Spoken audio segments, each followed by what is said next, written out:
क्या आप जानते हैं, एक ऐसा असुर भी था जिसे स्वयं महादेव भी नहीं मार सकते थे। नमस्कार, राधे राधे। आप सभी को हमारा आइए जानते हैं रहस्य लोक के साथ।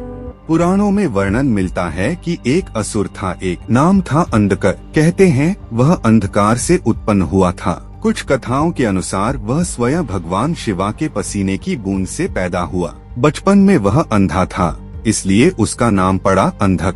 लेकिन उसने कठोर तप किया और प्रसन्न हुए ब्रह्मा।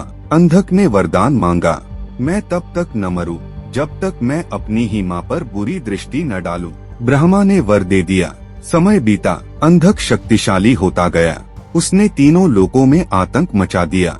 एक दिन उसने देवी पार्वती माँ को देखा और उन पर आसक्त हो गया। उसे नहीं पता था कि पार्वती उसकी ही दिव्य माता समान है। जब उसने पार्वती माँ का अपहरण करने की कोशिश की, तब स्वयं महादेव क्रोधित हो उठे। भयंकर युद्ध हुआ। महादेव ने त्रिशूल उठाया, अंधक को भेद दिया। लेकिन यहाँ रहस्य शुरू होता है।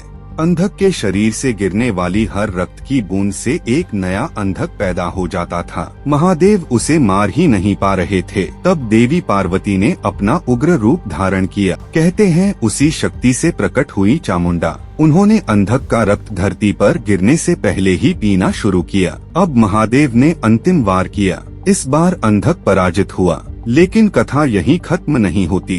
कहते हैं जब अंधक को अपनी भूल का एहसास हुआ, उसने महादेव से क्षमा मांगी और तब महादेव ने उसे मारने के बजाय अपना गण बना लिया। इसलिए कहा जाता है महादेव उसे मार नहीं सकते थे, क्योंकि वह उनके ही अंश से उत्पन्न था। यह कथा सिखाती है, अहंकार और अज्ञान सबसे बड़ा असुर है। जब तक मन में अंधकार है, अंधक जीवित है, और जब ज्ञान का प्रकाश आता है तो वही असुर भक्त बन